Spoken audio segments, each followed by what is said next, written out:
बात चल रही थी,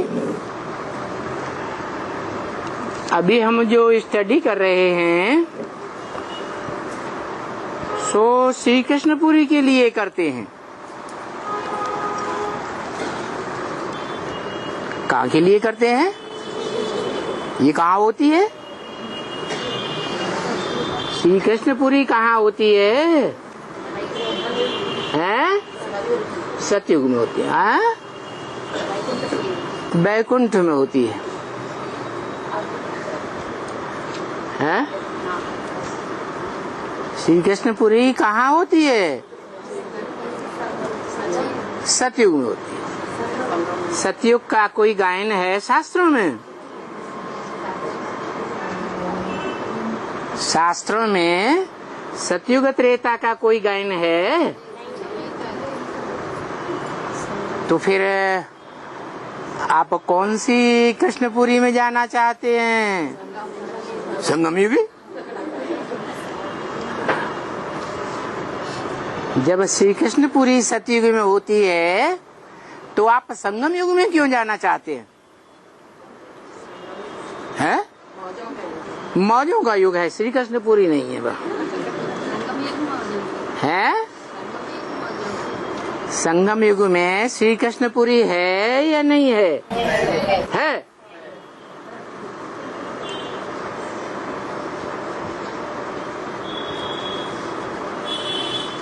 आजकल भक्ति मार्ग में एक चित्र निकला है, पहले वो चित्र नहीं देखा जाता था। याद है कौन सा चित्र?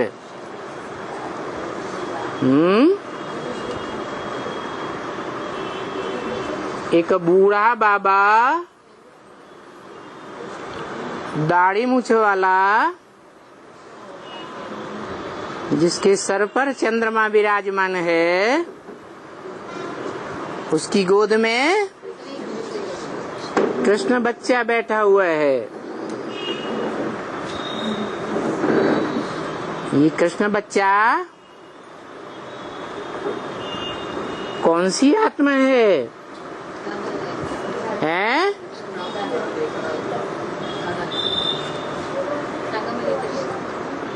क्योंकि चित्रकारों ने जो चित्रकारी की है, जिसकी भाव भंगिमा शास्त्रों में आई है,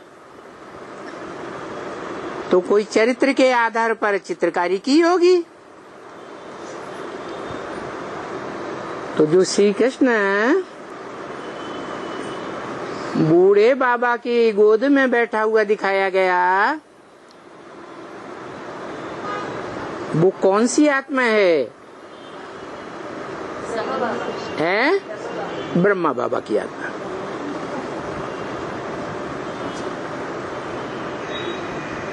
अभी पीछे एक अव्यक्तवाणी आई होगी, नहीं, मुरली आई होगी जिसका क्लैरिफिकेशन आया था।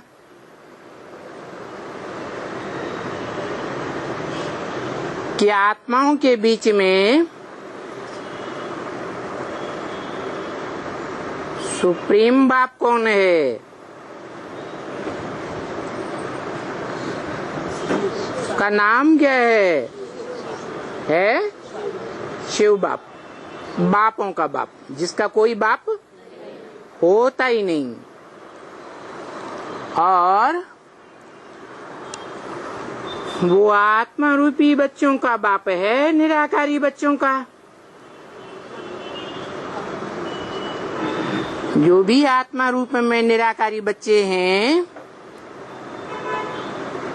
उनमें कोई बड़ा बच्चा होगा जो कहा जाता है आत्मा आत्मा, भाई भाई। तो भाई भाइयों के बीच में कोई बड़ा भाई के रूप में आत्मा होगी या नहीं होगी? वो कौन है? हैं? वो राम वाली आत्मा। राम फेल हो गया वो है?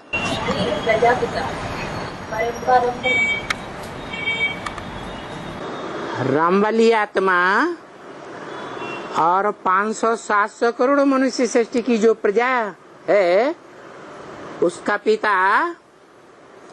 प्रजापिता।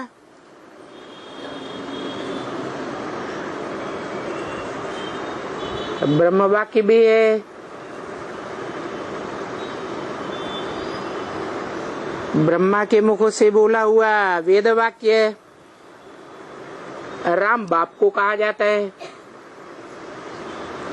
और कृष्ण बच्चे को कहा जाता है। तो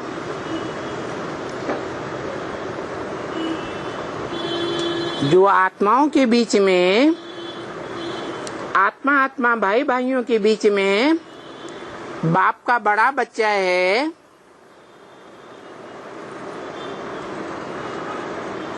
वो शिव बाप का बड़ा बच्चा है ना।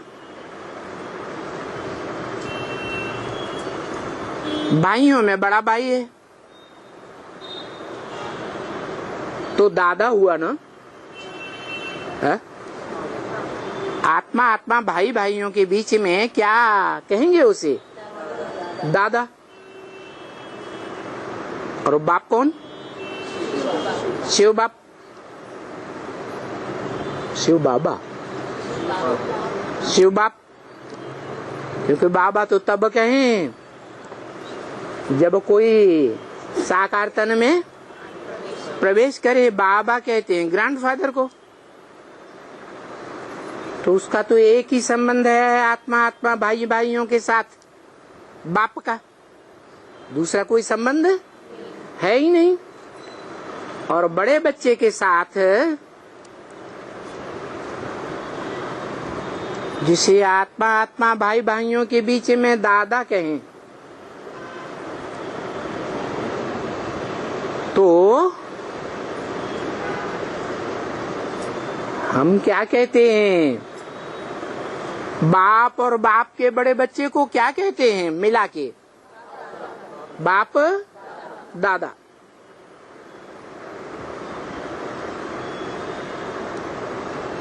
ये कब से कहने लगे है? सुप्रीम सोल बाप शिव और उनके जो भी बच्चे हैं आत्मा आत्मा भाई भाई, उनमें बड़ा भाई दादा। ये बाप दादा इन दो आत्माओं को आपने कब से कहना शुरू कर दिया?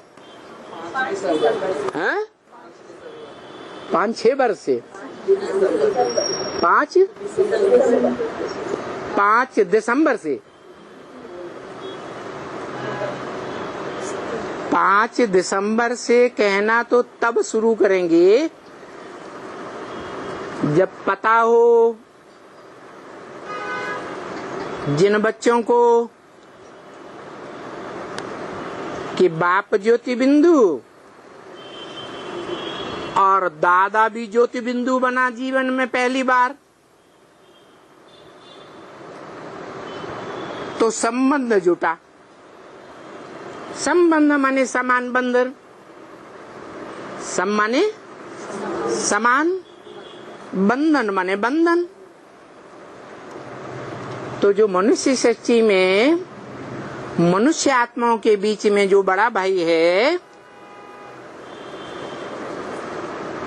उस बड़े भाई का शिव बाप के साथ जो संबंध जुटा, उसको हम बच्चे क्या नाम देंगे? बाप दादा।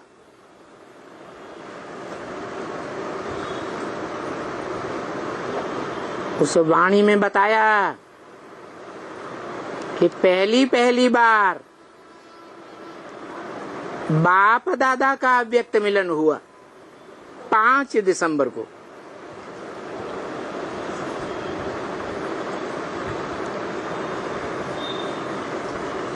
कौन सी 5 दिसंबर? कौन से सन का है? 69 में। उसी दिन आपने जान लिया कि बाप दादा का मिलन हो गया। आत्मिक रूप में। अभी तो बोला अव्यक्तवाणी आया ना अभी, है। अव्यक्तवाणी आया ना उस हाँ हाँ, व्यक्तवाणी आया। 1969 की तो वाणी नहीं थी। उस वाणी में बताया गया कि बाप दादा जिन्हें वास्तविक रूप में कहें पहले पहले, वो बाप दादा की आत्माएं कौन कौन है?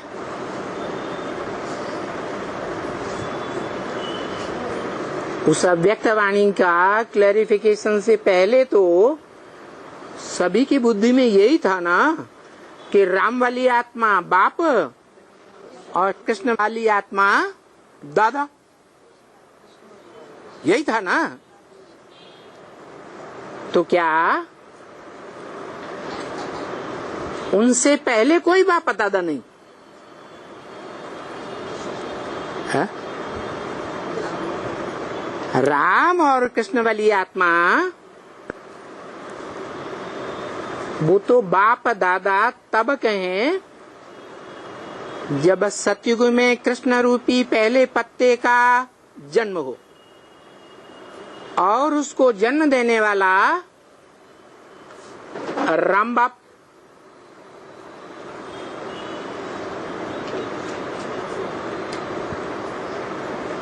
जो गाते भी है, हे कृष्ण नारायण वासुदेव अच्युतम केशवम राम नारायणम, फिर बाद में कह देते हैं रामचंद्रम भजे।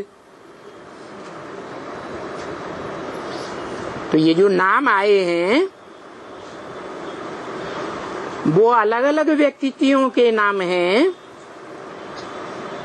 अलग अलग पर्सनालिटीज के नाम हैं, या एक ही पर्सनालिटी है? एक ही पर्सनालिटी है जो इस श्लोक में बताई दिया, अच्युतम केशवम कृष्ण दामोदरम रामचंद्रम भजे।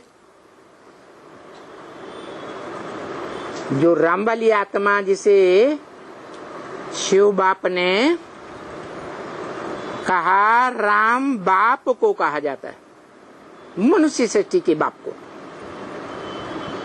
जिसका प्रत्यक्षता वर्ष कब मनाया गया था ब्राह्मणों की दुनिया में? 76 में मनाया गया। तो वो राम वाली आत्मा भाइयों में बड़ा भाई, हम बच्चों का दादा साबित होता है।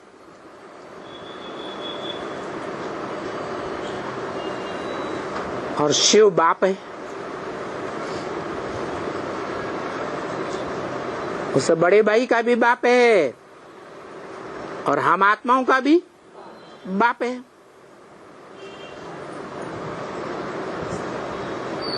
तो वो बाप शब्द और दादा शब्द ये आगे पीछे क्यों है? आगे बाप बाद में दादा,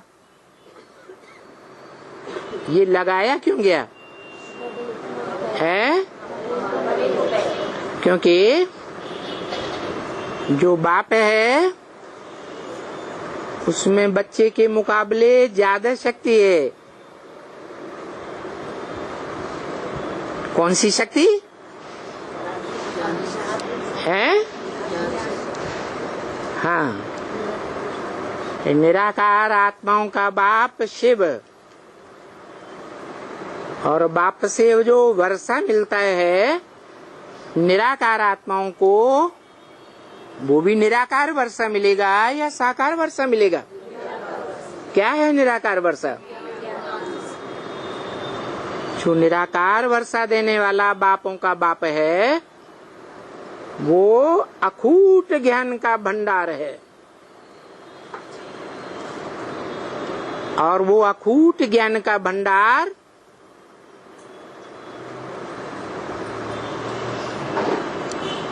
हम बच्चों को देता है?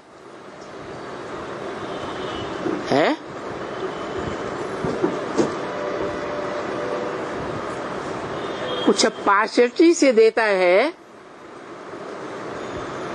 पक्षपात करके देता है,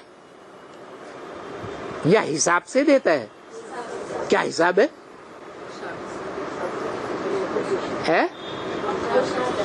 वो हिसाब हिस्ट्री में भी प्रसिद्ध है।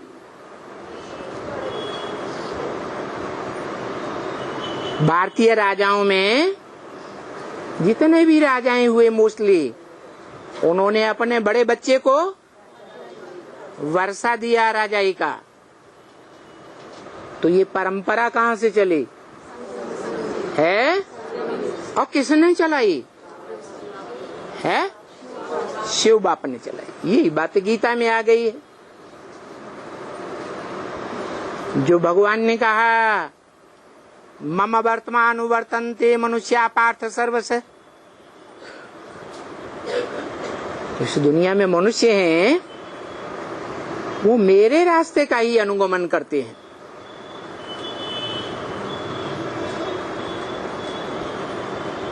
तो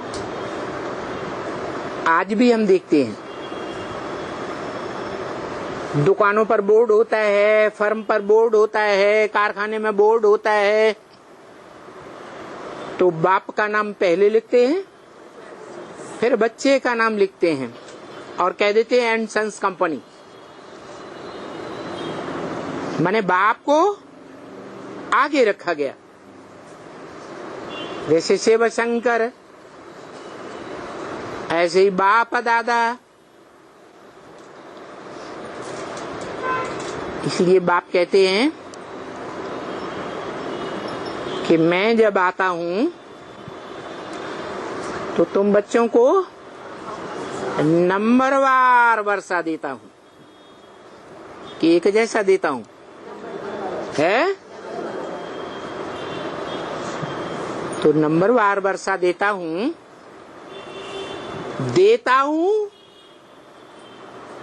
या बच्चे अपनी शक्ति के अनुसार ले लेते हैं? अपनी शक्ति के अनुसार ले लेते हैं। शक्ति क्या है? कोई बच्चा कलयुग के अंत में आता है इस सृष्टि पर, आत्मा रूपी बच्चा। कोई द्वापर में आता है, कोई त्रेता में आता है, कोई सतयुग में आता है। षष्ठ रूपी रंगमंच पर आकर के छोटा या बड़ा, लंबे समय तक या ऑलराउंड नंबरवार पार्ट बजाते हैं ना, तो छोटे बड़े हुए या नहीं है? किस आधार पर है? दुनिया में भी आधार क्या है छोटे बड़े का है? जो पहले जन्म लेता है वो बड़ा, जो बाद में जन्म लेता है वो छोटा। जो बाप का बड़े से बड़ा बच्चा होता है उसको कहा जाता है भारतीय परंपरा में बाप समान। कहते हैं ना, तो बाप समान है। जो भी आत्मा भाई भाई हैं वो उसे बाप समान ही मानेंगे ना, या बाप मान लेंगे? है बाप समान तो कहेंगे, लेकिन कोई भी उसको बाप नहीं मानेगा।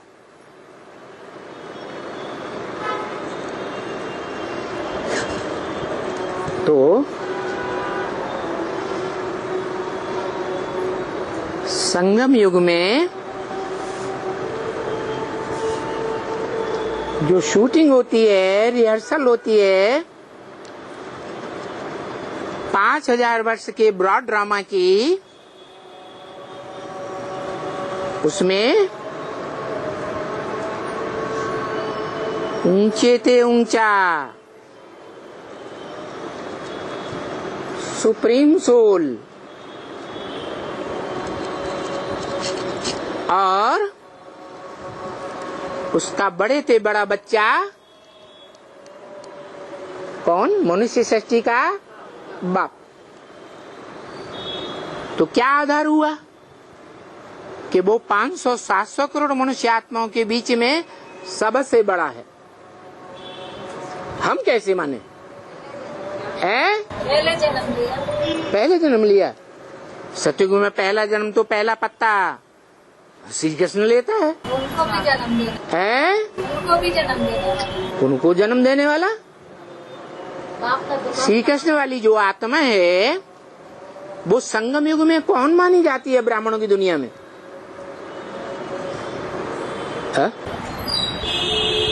बेसिक में तो ब्रह्मा को।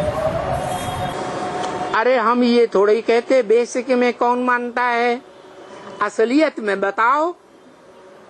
बेसिक में तो छोटे छोटे बच्चे पढ़ते हैं, असलियत तो छोटे बच्चों को पता होती है या एडवांस पढ़ाई, ऊंची पढ़ाई पढ़ने वालों को पता होती है? तो बताओ कि संगम युग में शिव बाप का जो बड़ा बच्चा है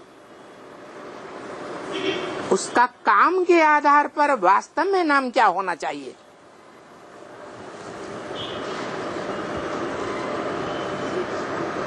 क्योंकि शास्त्रों में जितने भी नाम हैं वो काम के आधार पर नाम पड़े हैं ना, या शास्त्र झूठे हैं? युधिष्ठिर, दुर्योधन, दुशासन, धृतराष्ट्र,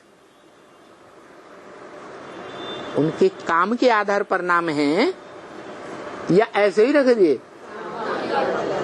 तो जो श्री कृष्ण है बाप का बड़ा बच्चा, वो नाम किस आधार पर पड़ा है? सतयुग का कृष्ण कोई को आकर्षण करता है क्या?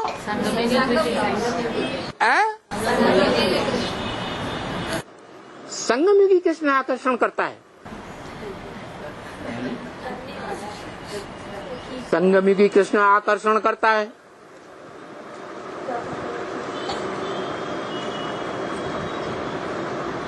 जन्म कब होता है? 18 में होगा। है? 18 में होगा। 18 में होगा? 2018 में?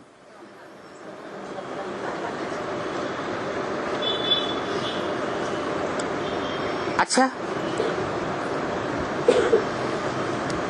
ब्रह्म वाक्य जिसे हम मुरली कहते हैं उसमें तो सन 66 की वाणी में ये बोला था ब्राह्मणों की पुरानी दुनिया का विनाश 10 वर्ष में, नई दुनिया की स्थापना होगी और लक्ष्मी नारायण का जन्म होगा।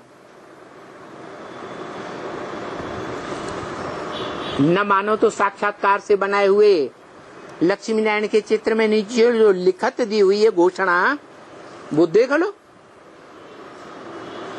झूठी है क्या? है? झूठी तो नहीं है। तो फिर नारायण का जन्म हुआ ना? है? अच्छा, सीधा नारायण बन गया। पहले कृष्ण फिर बाद में नारायण है? कृष्ण ही पहले कृष्ण है, बाद में नारायण। माना पहले जन्म होता है और जन्म होने के बाद जब बड़ा होता है तो आकर्षित करता है कि छोटे बच्चे में ही आकर्षण आ जाता है। सारी दुनिया के लिए आकर्षण मूर्त है या माताओं के लिए आकर्षण मूर्त है? हैं? सारी दुनिया के लिए आकर्षण मूर्त होगा। तो इसका कोई प्रूफ है? है 4 चित्रों में, झाड़ के चित्र में।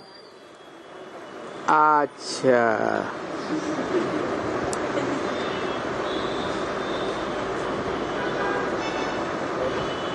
तो क्या है झाड़ के चित्र में? है झाड़ के ऊपर है नग्न मूर्त बैठा हुआ है, माना शरीर रूपी वस्त्र का भान नहीं है, और वो शरीर की याद से परी रहने वाली आत्मा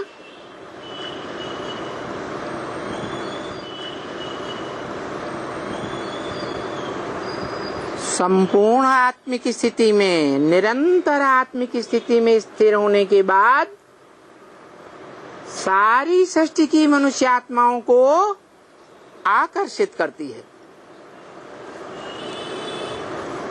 जो जितना समझदार बच्चा होगा, बाप को पहचानने वाला होगा, और बाप को पहचानेगा, जो अव्यक्त वाणी में बोला,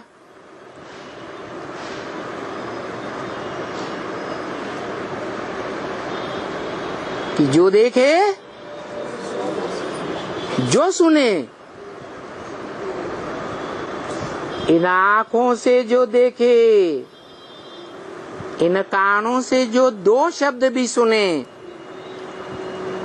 तो उसके दिल से आवाज निकले, मेरा बाप आ गया। लेकिन ये तो बाप की बात हुई। श्री कृष्ण की पूजा तो बच्चे के रूप में होती है कि बड़े रूप में होती है? ये पूजा किस समय की यादगार है? अरे संगम की यादगार है, न कि सतयुग की। सतयुग की कृष्ण की तो नहीं है ना, नहीं। तो संगम युग में जो आकर्षण मूर्त है, नंबरवार सारी मनुष्य आत्माओं को आकर्षित कर लेता है।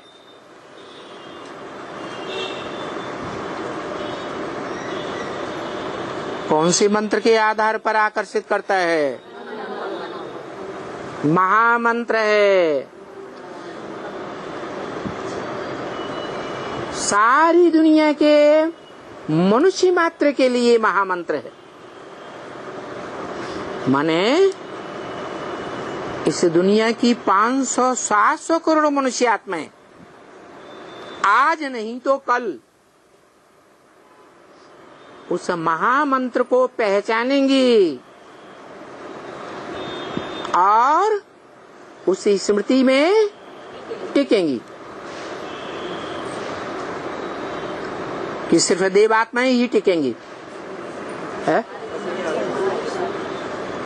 जो भगवान आकर पढ़ाई पढ़ाते हैं वो सारी दुनिया के लिए है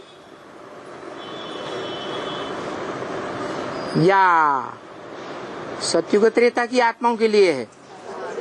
सारी दुनिया के मनुष्य मात्र के लिए, क्योंकि भगवान सर्व का सदगति दाता है। कोई की सदगति करे या न करे,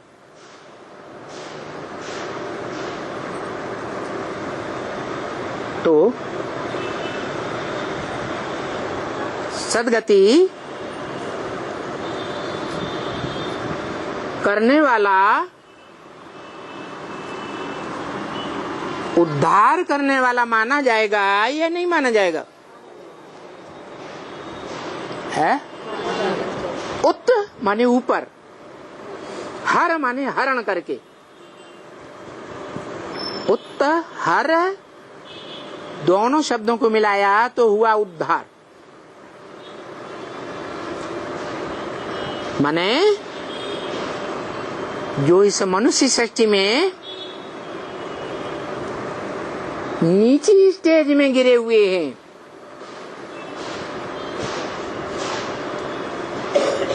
मिट्टी रूपी देह की स्मृति में है,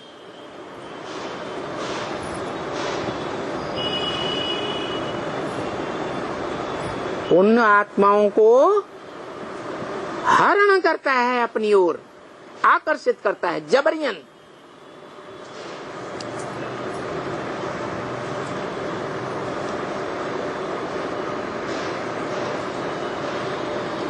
सबको हरण करता है या कुछ आत्मा ऐसी भी हैं जो पुरुषार्थ करके स्वयं आत्म की स्थिति में स्थित होती है या नहीं? तो उनके लिए बोला है तुम बच्चों को नैनों पर बिठा कर ले जाऊंगा। किसको? तुम बच्चों को, इनको नहीं, इनके फॉलोअर्स को नहीं। किनको? है?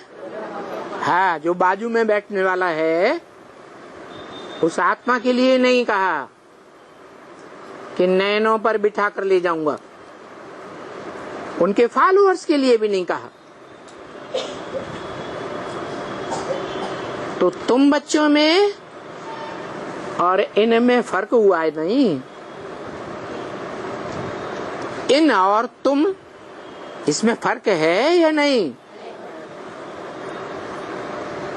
तो इन बच्चों को भी आंखों पर बिठाकर, नैनों पर बिठाकर नहीं ले जाऊंगा। ये नैनों पर बिठाने वाली बात प्यार की बात है या इन छोटे से नैनों पर किसी को बैठाया जाता है? हैं? प्यार की बात है। तो दोनों प्रकार के बच्चों के लिए बोल दिया। उनमें एक को बहुत प्यार भरी दृष्टि से बिठाकर ले जाने की बात क्यों कही?